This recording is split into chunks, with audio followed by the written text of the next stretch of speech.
Yes, now we will we will take up the resolution Sri Hari Bhave Rathod to continue. सदन को विमुक्त घुमंतु denotified और nomadic tribes के बारे में बताऊंगा। सभापति महोदय, डिनोटिफाइड ट्राइब कौन थे? महोदय, ब्रिटिश सरकार ने 1871 में एक ऐसा काला कानून लाया जो कि इन लोगों को अपराधी का दर्जा दिया गया, क्रिमिनल कहा गया। वे आज भी 140 साल के बाद इस काले कानून का परिणाम भुगत रहे हैं। सभापति महोदय, 1871 में क्रिमिनल ट्राइब्स एक्ट ब्रिटिश शासन ने पास किया।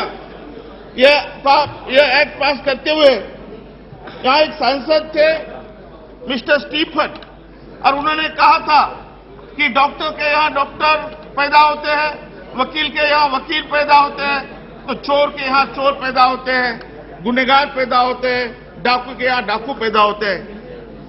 इसका मतलब जो बच्चा आज जन्म लेता है तो जन्मता ही वो गुनहगार कहलाता था, वो अपराधी हो जाता था।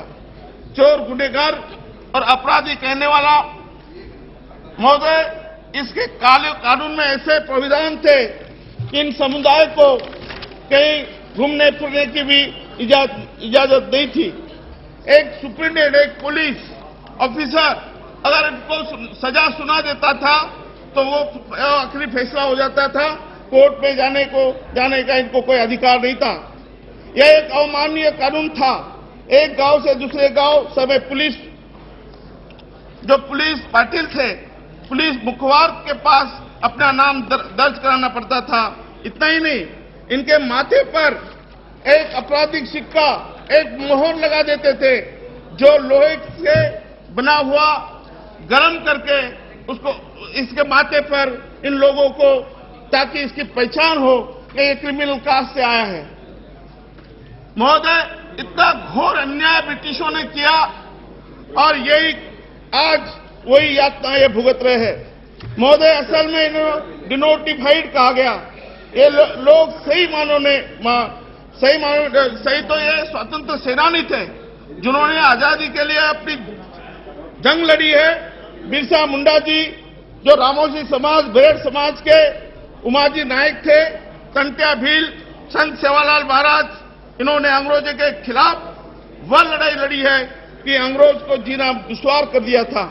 ये जहां भी जाते थे जंगलों में अंग्रेजों की सेना भगा देते, जहां अंग्रेजों के घोड़े आते थे ये लोग रास्ता बंद कर देते थे, आग लगा देते थे, तीर कमान से उनकी मुंडी गर्दन उड़ा देते थे। इसका परिणाम इनके पूर्वज उमाजी नाइक, जिनको 1832 में फांसी पर लटकाया गया, और 1857 की लड़ाई लड़ने वाले कौन थे? महोदय, जो 30,000 कोर्ट जाना जाता है, इस 30,000 कोर्ट में 30,000 लोगों को जब फांसी चढ़ा गया था, 70% लोग कौन थे? ये डिनोटिफाइड नोमैडिक ट्राइब्स के लोग थे। महोदय, भारत स्वतंत्र होने के बाद criminal tribes act inquiry committee 1949-50 में अयंगार जी की अध्यक्षता में बिठाई गई थी। इनके रिपोर्ट के आधार पर महोदय पंडित जवाहरलाल जी ने 31 अगस्त 1953 को इनको डिनोटिफाइड किया। इसका मतलब इनको विमुक्त कर दिया और कहा कि मैं आज इन लोगों को आजाद कर रहा हूं, और आजाद पंच की तरह ये लोग कहीं घूम फिर सकते हैं, क्योंकि इन लोगों पर पाबंदी लगी थी। इनको सेटलमेंट पे रखा था, इनको 14 फीट जो वायर, जो फेंसिंग लगाया था उनमें रखा था। आज भी दिल्ली में ऐसे कई सेटलमेंट उपलब्ध है। देश के हर कोने में, शहर में ये सेटलमेंट आज भी दिखाई पड़ते हैं। महोदय, इसका मतलब यह हुआ कि दोज हुआ notified as a criminal caste by the British government, they were denotified, और इन्हीं को डिनोटिफाइड कहना। मित्रों, महोदय, सर जो वांटिंग क्लास है ये तो हो गए डिनोटिफाइड, लेकिन जो नोमैडिक थे, जो नोमैडिक नेचर के, जो लोग अपने पेट पाने के लिए अपने व्यवसाय के लिए घूमते हैं, जो अपना कला प्रदर्शन करते हैं, ये लोग घुमक्कड़ कहलाएंगे, जिसको विमुक्त जाति और भटकिया जमाती भी हम कहते हैं। महोदय, काका कालेलकर आयोग की अध्यक्षता में पहली कमीशन 1953 में बैठाया गया था, जिसमें डिनोटिफाइड नोमिनेटेड ट्राइब्स की चर्चा हुई थी और उन्होंने सिफारिश की थी कि डिनोटिफाइड नोमिनेटेड ट्राइब्स को अनुसूचित जाति जमाती की सुविधाएं देना चाहिए, जिससे इनका जीवन एवं रहन सहन ऊंचा उठे। लेकिन दुर्भाग्यवश काका कालेलकर की रिपोर्ट सरकार ने स्वीकार नहीं की। सरकार ने इस आयोग को नकार दिया और उसका परिणाम करोड़ों लोगों को आज भी भुगतना पड़ रहा है और ये विकास से काफी दूर है। महोदय, पंडित जवाहरलाल नेहरू जी ने के आदेश पर जब तीसरी पंचवार्षिक योजना बनी और ये योजना के जब प्लानिंग बन रहा था, जब इनके डॉक्यूमेंट बने, तो इस योजना के में ये फरमान जारी किया, सारे राज्यों को कहा गया ये डिनोटिफाइड नोमिनेटेड ट्राइब्स के लिए आप कुछ योजना बनाएं, इन लोगों का जीवन मान ऊंचा उठाने के लिए आप कोई प्राविधान करें। लेकिन महोदय, दुर्भाग्यवश अब बहुत सारे स्टेट ने अपनी लिस्ट तो निकाली, लिस्ट जारी की, लेकिन कोई योजना नहीं बनी, कोई इनको सहूलतें नहीं दी गई, इनको पर कोई ध्यान नहीं दिया गया। लाल बहादुर शास्त्री जी ने सोचा कि ये लोग बहुत बैकवर्ड है, उस टाइम इनके लिए एजुकेशनल बेनिफिट दिया गया, जो फी माफ और मैट्रिक के बाद जो स्कॉलरशिप होती है, मैट्रिक के बाद कॉलेज में जाने के लिए गवर्नमेंट ऑफ इंडिया स्कॉलरशिप इनको लिए दी गई।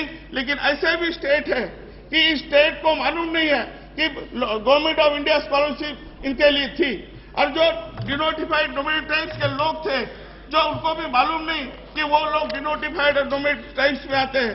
आज भी 400 जातियों की मैं बात 400 नियर अबाउट 400 to 450 कास्ट इसमें आती है, लेकिन जिसके लिए मैं बात कर रहा हूं, शायद उनको पता है कि रेनके आयोग हमारे लिए था, शायद उनको पता भी नहीं होगा कि ये बात जो है ये हमारे लिए है।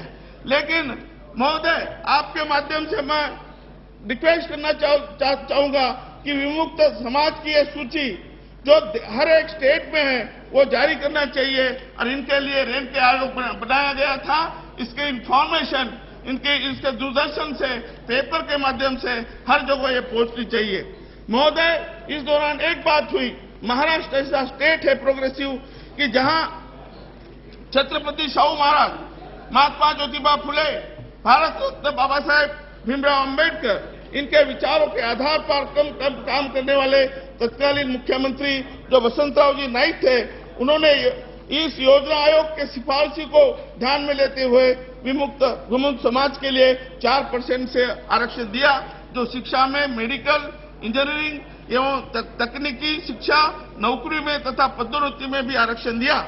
इस वजह से महाराष्ट्र में क्रांति आई और लाखों लोग विमुक्त के लोग नौकरी पर लगे, हजारों डॉक्टर, इंजीनियर इस समाज से बने और विकास की मुख्य धारा में जुड़े।